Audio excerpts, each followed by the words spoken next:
Can I call my mom? Stephen Jones was either a scared college freshman in fear for his life. Why would they even try to chase me? Why did they do this to me? I don't know. He was surrounded, bullied, threatened, and attacked. Or a murderer who retaliated by gunning down 4 fraternity brothers at Northern Arizona University, killing one of them. There was no threat to his safety. In fact, with that gun in his hand, he was the most deadly person in sight.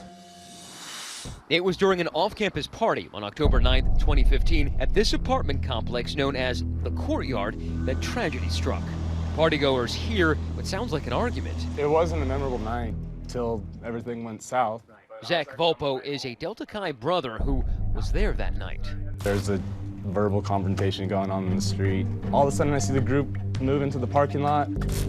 That's when I saw the flashlight flick on. Zach runs across the street into the NAU parking lot, and he's horrified. His fraternity brothers, Colin Brough and Nick Peering, are down. Both had been shot twice. I was in so much shock, I had no idea until I saw a puddle of blood next to me. So you are second floor up, second window in, right there. Mikey Schollard, a sophomore at NAU, jumps from her bed and runs down to the parking lot. You begin to see people on the ground here. Yes, and the first person I see is Nick. What Mikey doesn't quite realize is that at this moment, the shooter is still on the scene, right behind her. Before you know it, there's more gunshots. And So you're literally administering first aid to somebody who'd been shot. Yes. And then you hear gunshots behind you. And I hear gunshots again. I said, he's still shooting. Don't move. Don't scream. That is when the 2 fraternity brothers, Nick Prado and Kyle Zintek, were hit. Code 3. NAU police begin arriving with body cameras rolling. So I got one here with a gunshot wound to the chest. This video shows the chaos still unfolding. The young boys bleeding, lying shot on the ground. Mikey Schollard applying pressure to Nick Peering's wounds. And on the other side right there, a quick glimpse of a frantic 18-year-old on the ground, but this one is being handcuffed. Turn around! On the ground! I have one detained. He identified himself as a shooter. The hysterical student on that body cam is NAU freshman Stephen Jones. Please, I'm so scared. I want my mom. Stand up. Is your name Stephen? Yes, sir. You identified yourself to me as the shooter. Nobody else. None of my friends. There's nobody else involved. No, nobody but me. I take all the responsibility. Okay. 20-year-old Colin Brough lay dead on the ground, while his 3 fraternity brothers are raced to the hospital with multiple gunshot wounds. But in the back of that squad car, the suspect, Stephen Jones, isn't acting like a deranged rampage shooter, more like a distraught kid. Oh my God. How bad are they hurt? Hang on, I don't know yet. Repeatedly begging for his mom. I'm so scared. Can I call my mom? Just have a seat over there in that chair. The teenager is led into a tiny interrogation room, still handcuffed. Are you gonna leave me in here alone?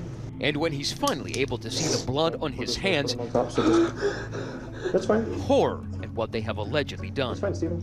At first, reluctant, Stephen begins to describe a tame night at a different party, until he says his group somehow loses track of one of the friends. Looking for him, Stephen says one of them knocked on the door of the party at the Courtyard. 10 or 12 dudes came out. They started like, what are you talking? Get the off our porch. And then we just decided to turn around and walk away. What were they saying? I'm gonna kill you. Like, I bet you couldn't fight to go back to the freshman dorms. They were obviously very drunk. Toxicology reports will later prove that Colin Brough was, in fact, very drunk, more than 3 times the legal limit, and he also tested positive for marijuana and for Xanax. Stephen says someone punches him in the face. Like, rocked my world. Like, I had no idea what was going on. My glasses fell off. I could barely see. Now, it's not clear who did throw that punch, but eyewitnesses all later confirm that it was not Colin Brough. Jones tells police that as he retreats towards his red Mustang, he's pursued, chased into the parking lot. I was gonna die. And that's the moment, Jones says, when he opens the glove compartment and pulls out his Glock 22 handgun. I turned on the flashlight and I pointed at him. I said, I have a gun, don't move. And then... and shoots Colin Brough and Nick Peering. He was running at me, he was staring right at me, he was saying he was going to kill me. I was afraid for my life. Jones says after shooting Colin and Nick, the rest of the frat guys in the parking lot descend on him, pummeling him on the ground. Jones says he frantically fired in the air just to get those kids off of him, but he shot 2 more students. I wasn't trying to hurt anybody, I wasn't even aiming at anybody. After more than 2 hours of questioning, the freshman is led off to jail, charged with first-degree murder. His trial begins in Flagstaff, Arizona, a year and a half after the shootings. He pleads not guilty. In their opening statements, prosecutors and defense attorneys paint dramatically different pictures of what happened in that NAU parking lot. To the victims, the defendant was an assassin emerging from the darkness. Prosecutor Eamon Barker argues Stephen Jones was a calculating, cold-blooded killer. The question for you during this trial will be, what was the defendant's intent when he shot these 4 unarmed victims?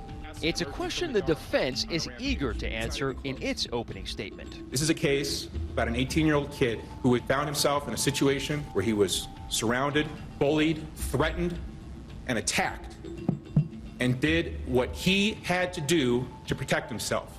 But the young men who were shot dispute that, insisting no one threatened Stephen. I wouldn't even say it was an aggressive situation. It was a verbal argument, from what I could see. There are people who say that Stephen Jones was just defending himself against a bunch of bullying frat guys. That's his defense. Never even saw the kid until he came back with a gun, so. The trial lasts almost 2 weeks, and the testimony does little to clarify what actually happened that night or even how it all started. Then Stephen Jones does something rarely done in a first-degree murder trial. Hello, my name is Stephen Jones. He takes the stand in his own defense. I knew that if I waited even another split second, I'd get seriously hurt or die. But prosecutors hammer the fact that Stephen walked 90 feet toward Colin Brough before, he says, Colin charged him, even though he told police he was in front of his car. But you keep saying to the officers that you were right in front of your car, right? Correct. So each time you were describing that, you were just wrong about it, right? Correct. Jurors head out to begin deliberations, and 5 days later, the jury is hopelessly deadlocked. This court is therefore going to declare a mistrial in this case. Some breaking news coming in out of Flagstaff. They tried, but just couldn't agree. Prosecutors intend to try Stephen Jones again next month, hoping they'll have better luck with a new jury. For Nightline, I'm Matt Gutman in Flagstaff, Arizona. Hi everyone, George Stephanopoulos here. Thanks for checking out the ABC News YouTube channel. If you'd like to get more videos, show highlights, and watch live event coverage, click on the right over here to subscribe to our channel, and don't forget to download the ABC News app for breaking news alerts. Thanks for watching.